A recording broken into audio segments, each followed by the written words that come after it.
It's the Archivist. We're back with Swizz.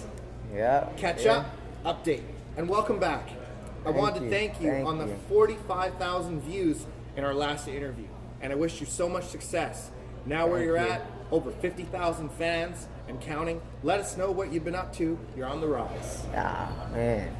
Right now, well, over the past, since the last time I've been out here, I mean, things have picked up drastically, especially for Hop, but actually for funk volume in general. But personally, right now, I'm in the works, or I'm actually about to release my first official solo project called Rock Paper Swizzers, and I'm really just trying to solidify myself as a solo artist, you know, and get that Swizzle brand out there. That's what I'm trying to do right now. You know? And when we last spoke, Good Morning Swizzle, the mixtape. How did it move, and what did the fans say? Oh man, I got a good response from the Good Morning Swizzle mixtape. I mean, that was anticipated because I had the little Good Morning Swizzle series out there on YouTube, a bunch of scattered videos. So it was cool to get the audio, to put it all on one project to deliver it to the fans, so they have all the Good Morning Swizzle tracks there that they can listen to on the CD and shit. Everyone they're feeling it, man. It was accepted. And before, you spoke on going to university for 3 years, UCI. What were you taking, and what were you aiming for? You're already successful without it. What's your motivation? Oh, yeah. Shit, what wasn't I taking at UCI? See, my first year as a freshman, went in as an undecided major, didn't do too well.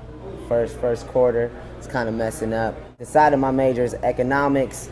That didn't go too well. By the time my third year came around, I was an African American Studies major. And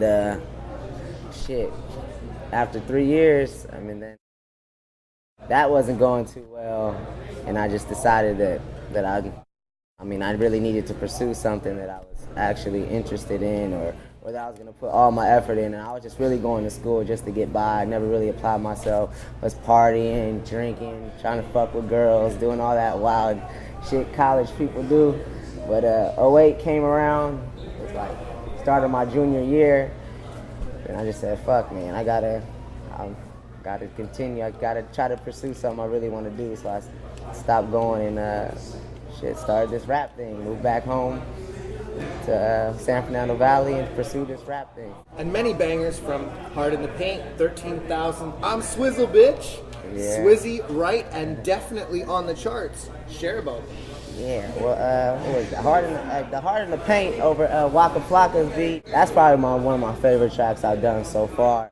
It's a fan requested track. It's more aggressive. It was versatile. I tried to do the little hashtag punchline rap, and then add the multi-syllable raps in between. So that's probably one of my favorites so far. Then the Swizzy Right. Swizzy Right was the first. That track, that's the first time I actually met Dizzy.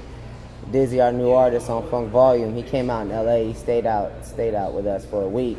While we were there, we just got my homie Brandon. Big Brandon made the beat. And we were just in the studio vibing. We just went back and forth. And now it's just, we put that together real quick, and then we got the I'm Swizzle, bitch. That was the last fan requested track I did for 50,000, for that 50,000 like mark on Facebook.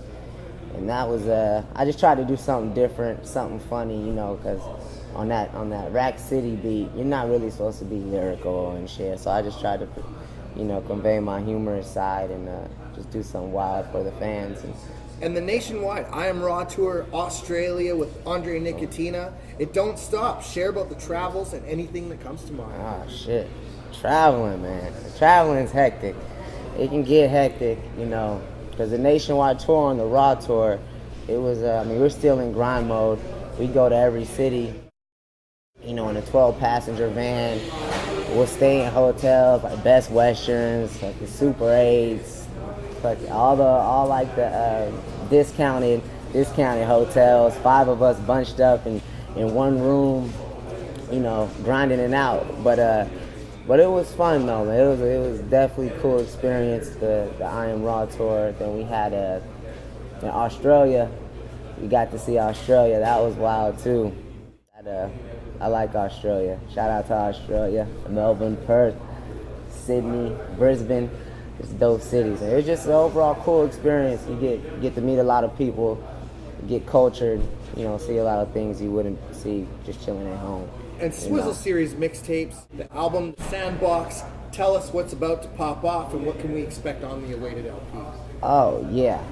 Well, it's no longer the Sandbox. Oh, okay. We switched that up. Rock Paper Swizzers. Okay. That's the official title for it.